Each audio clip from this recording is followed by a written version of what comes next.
तो प्यारे बच्चों, 10th क्लास के हिंदी के प्रश्न पत्र में उसके पद्य खंड में आज हम पढ़ने जा रहे हैं जनतंत्र का जन्म।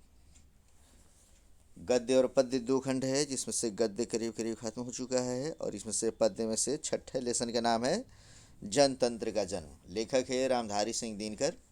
रामधारी सिंह दिनकर के बारे में जानने के लिए तुम हमारा जो मैं ऑब्जेक्टिव क्वेश्चंस का पेपर में सेट दिया हूँ उसमें देख लोगे।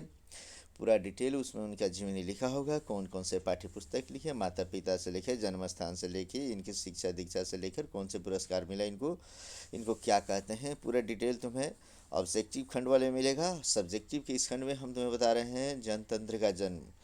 लिखते हैं इसमें से दो चार लाइन इसमें से याद रखोगे निश्चित रूप से कि सदियों की ठंडी बुझी राख सुख बुझा उठी।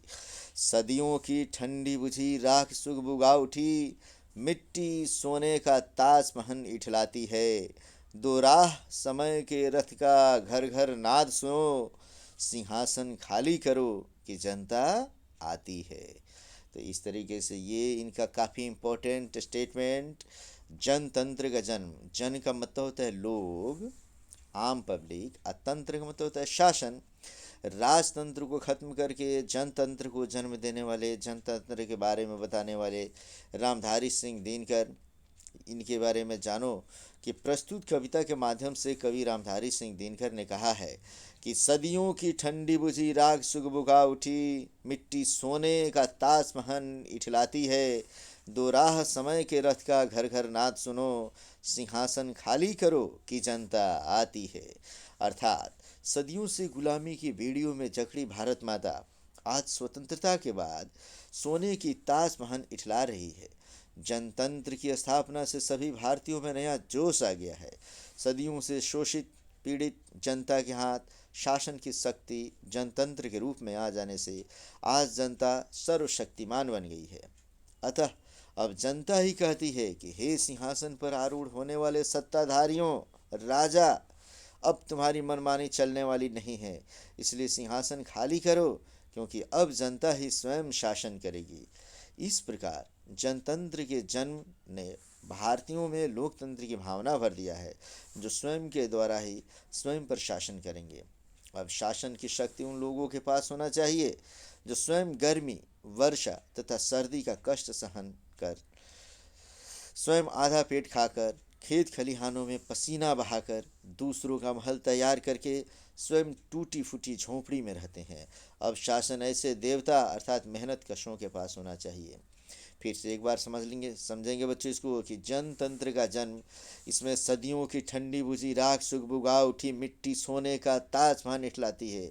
अर्थात भारत माता के बारे में बताते हुए लेखक रामधारी सिंह दिनकर बताते हैं कि सदियों से जो राजतंत्र की प्रथा चली आ रही थी कि एक राजा ही पूरे तंत्र का शासन होता था और वही सब पर राज किया करता था। लेकिन देश की आज़ादी के बाद जैसे ही देश को आज़ादी मिली है, तो हमारी जो ठंडी हुई बुझी हुई राख है, जो जनता के सीने में जो धड़क रही है, फफक रही है, वो अब समझो कि आग का ज्वाला बनकर उभर उठा है और मिट्टी सोने का ताजमहल इठला रही है। देश की आज़ादी के बाद यहाँ की मिट्टी अब सोने का ताज पहन कर इठलाना शुरू कर दी है। बच्चे, दो राह समय के रथ का घर घर नाद सुनो, ये वाक्य उन लोगों को समर्पित है जो इस देश पे बरसों से आज तक राजतंत्र कायम किए हुए थे और उस राजतंत्र को अंतिम स्थिति में अंग्रेज़ अपने हाथ में ले चुके थे।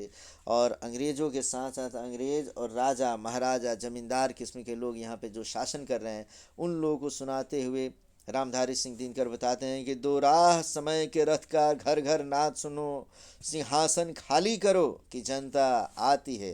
अर्थात वो बताते हैं कि अब ये जो राजतंत्र का सिंहासन पे बैठने वाले जितने भी शासक, चाहे वो ब्रिटिश सरकार जो अब यहाँ से चली गई जा रही है, और यहाँ के जो राजा महाराजा जो चारों तरफ अब खाली कर दो सिंहासन को, अब इस पर राज करेगी वो जनता जो अपने खून और पसीने से इस भारत माता को सींचता है और वो सींचती है। तो उस जनता के बारे में बताता है कि अब इस शासक के जो सिंहासन पर बैठने वाले व्यक्ति हैं, अब कोई राजा और राजा का पुत्र नहीं, बल्कि जनता का चुना हुआ प्रतिनिधि ही इस पर राज करेगा। इस प्रकार से इसमें बताता है कि अब जनता कहती है कि हे सिंहासन पर आरूढ़ होने वाले सत्ताधारियों, राजा,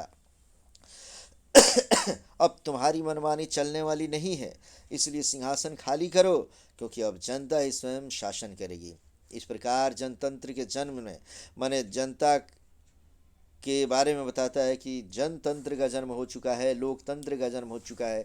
इसलिए अब सिंहासन पे आप लोगों को नहीं, जो अपने खेतों में, समझ लो कि खलिहानों में पसीना बहाया है, जो दूसरे का महल तैयार करके स्वयं टूटी झोंपड़ी में रहते आए हुए हैं,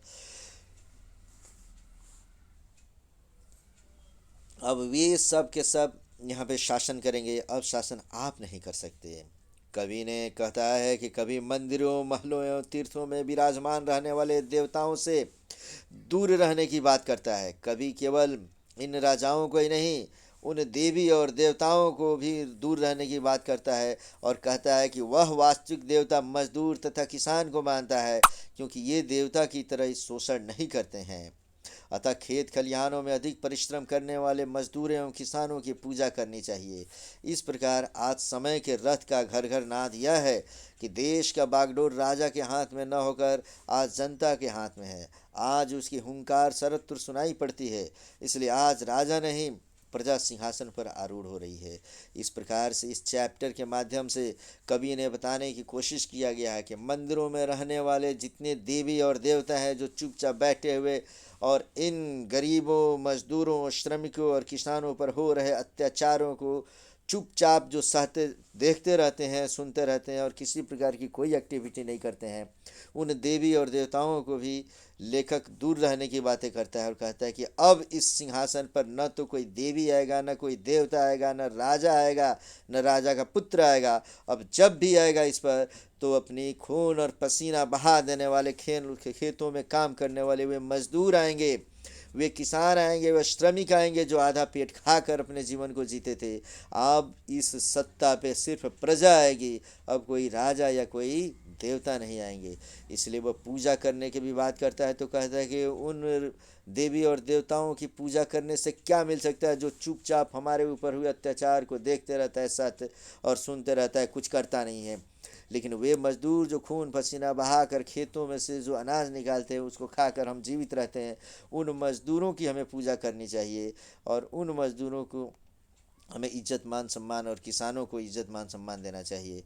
इस प्रकार से इसमें से हम देखेंगे कि रामधारी सिंह दिनकर यह आम पब्लिक को झकझोर देने वाले ऐसी कविता लिखते हैं, जनतंत्र का जन्म, जिसमें बताते हैं कि सदियों की ठंडी बुझी राख सुगबुगा उठी, मिट्टी सोने का ताज पहन इठलाती है, दो राह समय के रथ का घर घर नाद सुनो, सिंहासन खाली करो कि जनता आती है। इस स्टेटमेंट के द्वारा रामधारी सिंह दिनकर अपने विचारों को व्यक्त किए हुए हैं और आम पब्लिक को, दबी हुई जनता को ऊपर लाने का प्रयत्न किए हुए हैं, और ये बताने का कोशिश किए हैं कि आज अगर सबके घरों में अगर दिए जलते हैं, सबके घरों में अगर अनाज के दाने हैं, तो वह सिर्फ और सिर्फ किसानों और मज़दूरों की वजह से है। तो उनकी पूजा हमें करनी चाहिए, उनको मान सम्मान देना चाहिए।